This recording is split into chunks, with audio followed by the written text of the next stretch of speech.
Dennis, you're on. Okay. Well, good morning, everybody, and welcome to the Kushner Report for March 2024. And at the conclusion of today's presentation, you'll have an opportunity to participate in our question and answer session. So let's get started today and take a look at our agenda.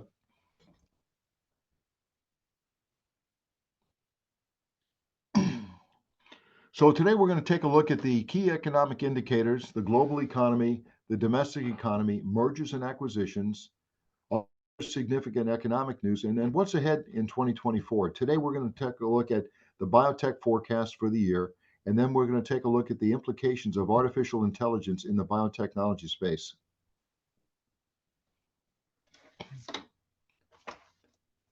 So what's interesting here is the fact that the biotechnology industry's outlook for the year is very optimistic despite the challenges we've seen, such as pullbacks and regulatory scrutiny. And the market conditions really have shown improvements with a series of deals boosting industry morale, and especially in January and February this year. It's amazing how everything has really taken off. And what we're seeing now is that there's a recent biotechnology industry report attributes DNA sequencing, recombinant technology, fermentation, and areas of tissue engineering, and increasing demand for new technologies for chronic diseases are really driving the marketplace with global technology in the biotechnology industry. The report also indicated that in North America alone, you can see where we have we've done about $137 billion in deals in the state, in the Northern California alone. Now, if you take a look at the deal making, despite a decline in initial public offerings, that is IPOs, the difficulties in raising funds, deal making in the biotech sector really picked up in 2023. Consequently, the startups that we see now may have to explore alternative funding sources, such as partnerships with larger companies, raising debt, if you will, or selling royalty rights to participating programs. So you're going to see a lot of that taking place during the year. In terms of recovery and growth, basically, we've seen that the recovery in 2024 is overcoming the challenges that we've seen over the past several years, in spite of what's taking place in the pandemic. So despite the complex financing landscape and also reductions in FDA approvals, the sector really benefited from financial robustness, and also in the area of clinical phases and a strong pipeline of assets. In the area of M&A last year, we saw $122 billion in deals, and that was up 45% from 2022. And as we move into this year, we expect that to go up substantially as more. You're going to see more benefit from financial robustness, innovation is driving it, and also strong pipeline of assets is taking place. Last year, as I mentioned, we did $122 billion worth of deals. That was up 45% from the prior year.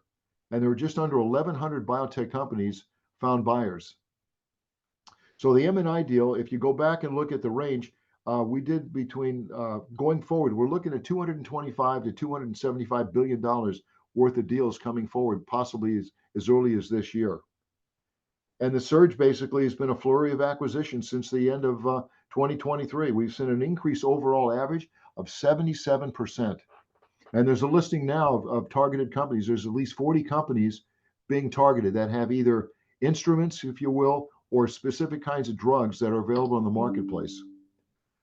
And we're seeing also, if you look at the CDMO market, which is really what we call contract development and manufacturing organization, is very positive for this year.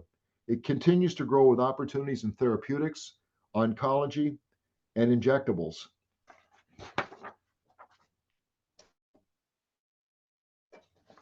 So now we'll take a little bit of look, what I'd like to take a look at now, what's taking place in artificial intelligence. I mean, this is becoming a major term now. That's the word of the year, if you will. So if you look at laboratory automation, for example, for 1 second here, we're seeing a lot of things taking place. So you look at the trends that are taking place, for example, are the idea being that we can see a lot of things happening during the year. For example, AI is really shaping the industry, as I said earlier. This is going to be a radically improvement. So consequently, we've seen the paradigm shift. And what's taking place really is the fact that the applications in the biomarket sector have increased substantially in the area of protein and drug discovery. We're also seeing our companies are having more time now to step back and take a look at what the implications are for new technologies and resources to grow their business specifically. And in almost every area, we're seeing full potential of AI in the industry.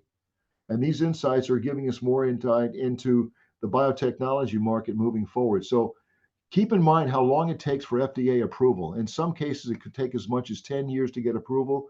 We believe that with AI coming forward, that we're going to see that drop substantially in the near term, is in some drugs, maybe even as much as this year.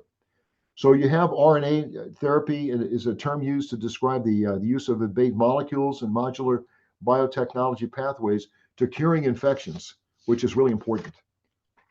You look at the advancement, if you will, in stem cells technology. I mean, several years ago, you never heard the word stem cell. One of the key trends is the increasing variety of stem cell types being used in R&D today. And we're looking at, for example, if you start looking at some of the trends, we're looking again at AI specifically. Again, it's enabling the biotech startups to automate a wide range of processes and helping them to really scale up their businesses and operations. For example, the startups are leveraging the speed, if you will, for drug discovery. In the area of big data, we're seeing that there's an unprecedented amount of data in the biotech sector today, even growing more and more technology and fragmentation throughout the industry. You have gene editing, and what we're looking at here is gene engineering has come a long way in terms of from random insertions of foreign DNA to making precise edits in genomics. And the increased efficiency here is one of editing genes in a more fabulous and process way in terms of engineering the process to make it more expedient. We're looking at precision medicine, and that is the falling costs, if you will, of gene editing and gene sequencing, making them more readily available in applied clinical practices. And then, of course, you have gene sequencing, and that is the cost of DNA has fallen 5 orders of magnitude since the early 2000s. And we're opening up a wide range of applications in the industry to reduce cost and improve operating efficiency. You have areas such as biomanufacturing, which utilizes systems for production of medical products and therapies, biometrics, if you will, biomaterials, food and beverages, and specialty chemicals. All these things are moving in the right direction. And of course, you look at synthetic biologs, and that is the unprecedented ability to basically read and write genomes, allowing biotechnology startups and companies to develop products in the marketplace and become matter of fact, going public. And then you have bioprinting, which is the introduction of additive manufacturing in the biotechnology space.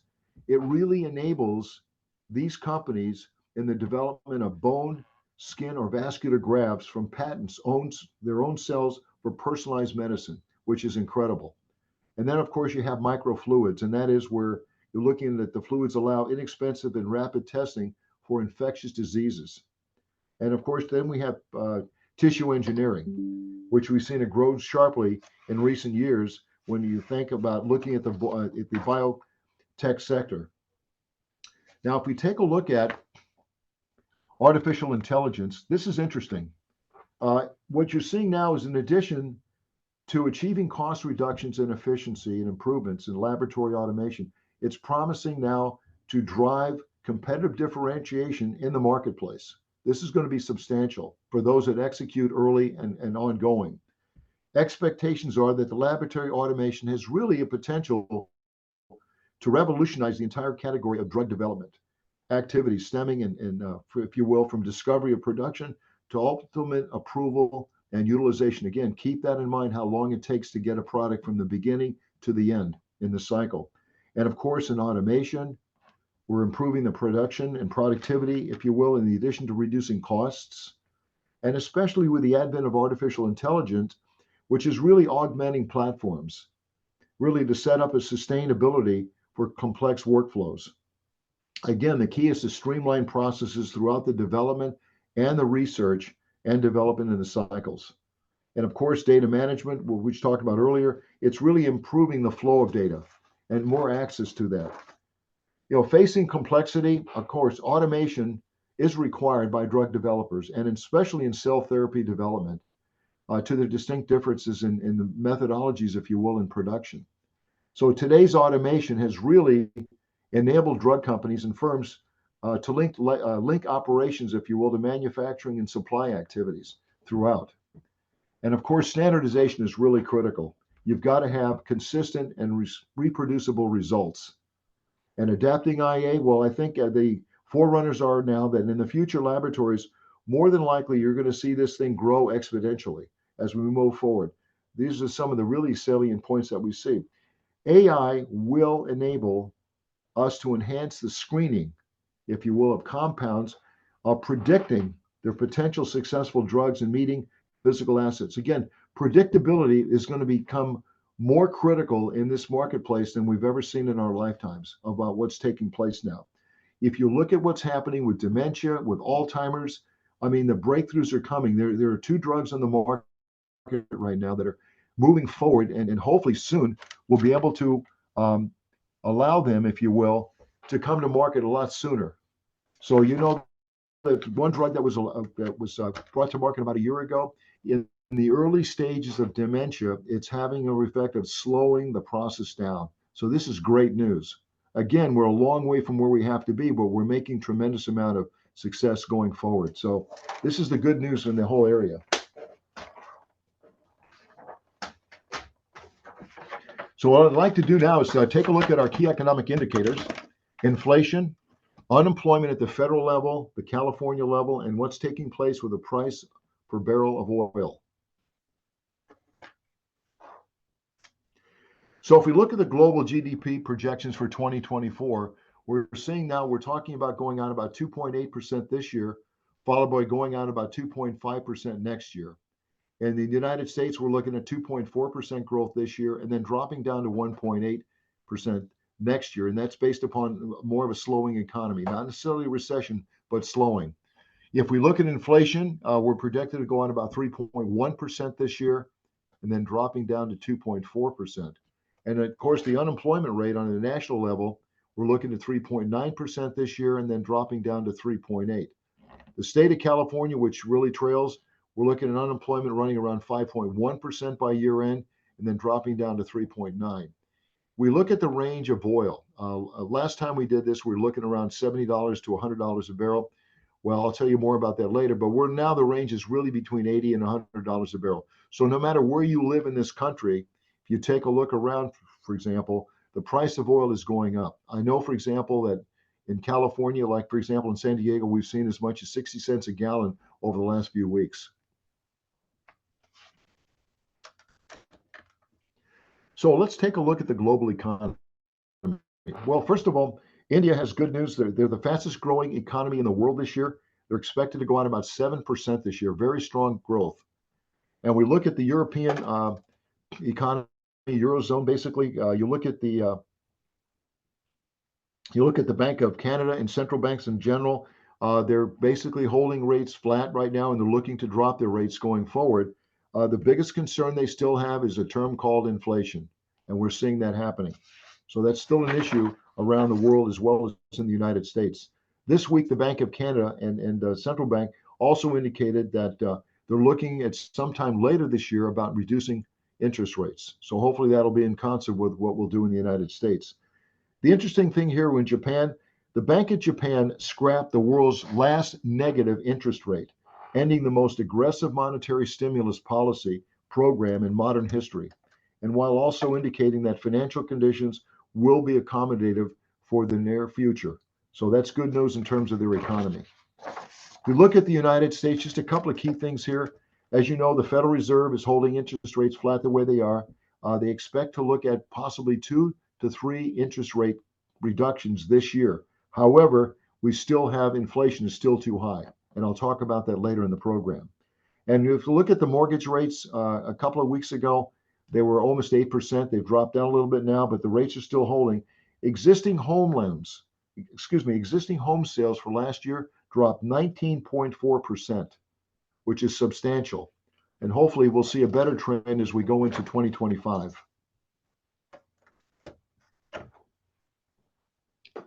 So let's take a look at inflation.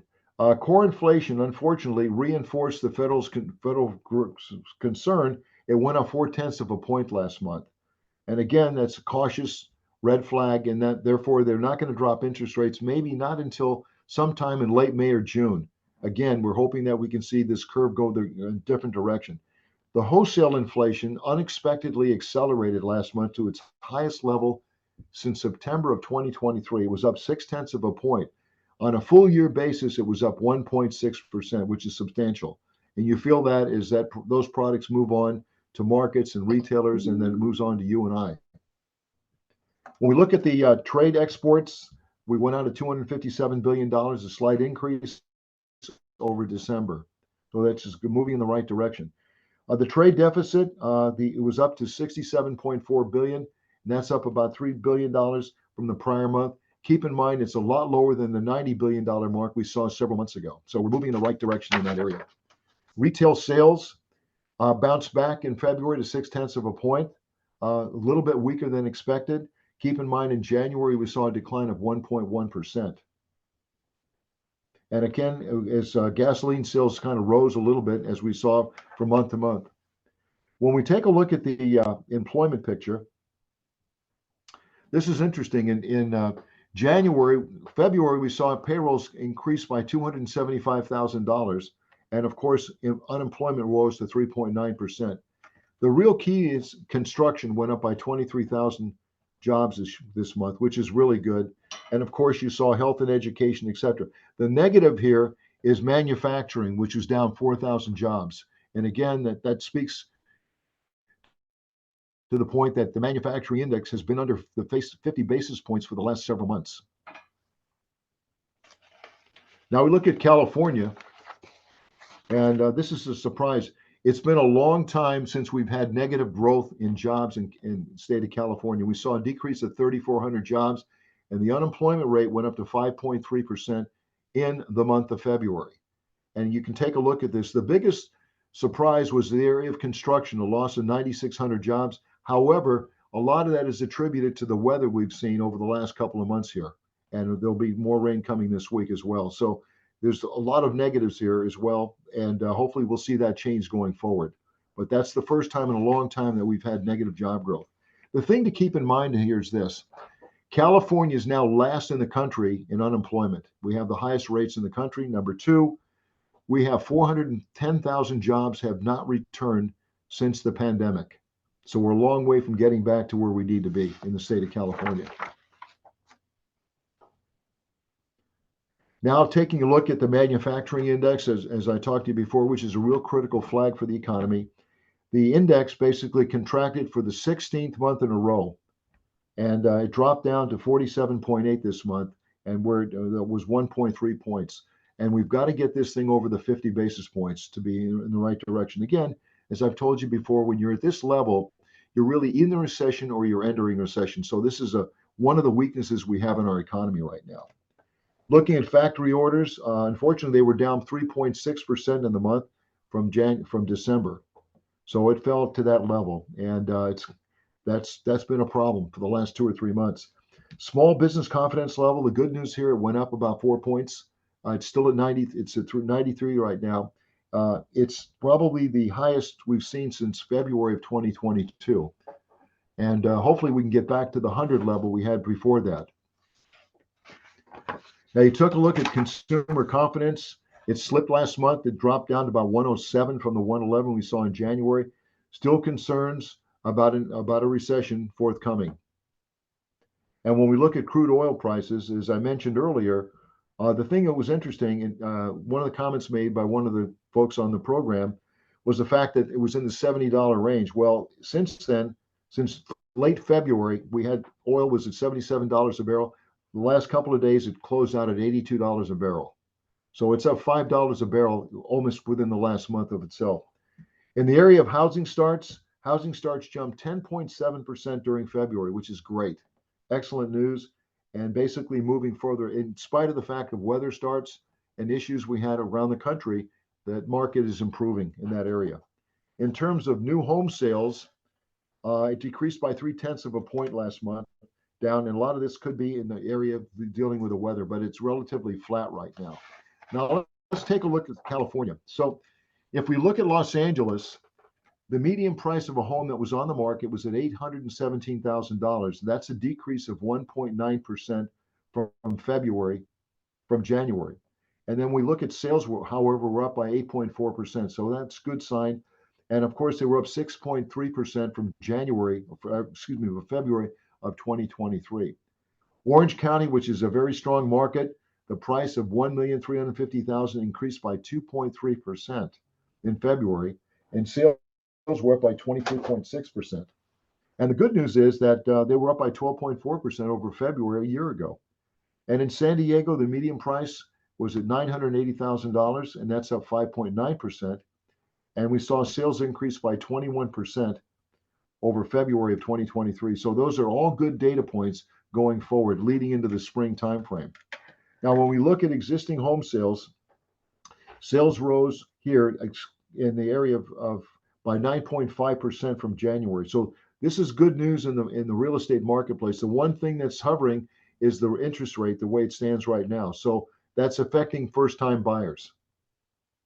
When we look at construction spending, it dropped by 0.2 of a point in January, and we expect that to start picking up as we move toward the spring. Productivity, as you know, is only done on a quarterly basis. So the first quarter on productivity, probably the results won't be provided to us probably till May or early June of this year. We'll have to wait for that time frame. So the good news here in company displacements, last month we had over 25 companies that had substantial layoffs. This month we had Expedia lost 1,500 employees. We saw Northrop Grumman 1,000, Fidelity International 1,000, and then Unilever 7,500. And the city of Los Angeles basically is eliminating 2,000 open positions. They're starting to see some budget issues within the city of Los Angeles.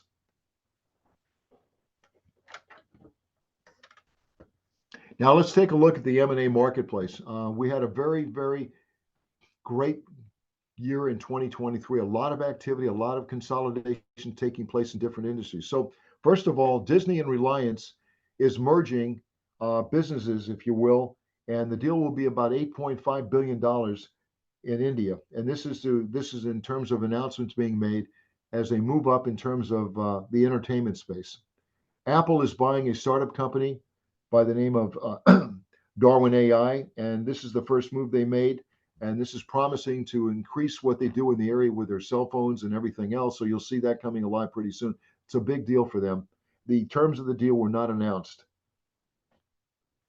And then if we look at AstraZeneca is buying a pharmaceutical company for $1.05 billion. Again, this is the first of many acquisitions taking place in the biotech space.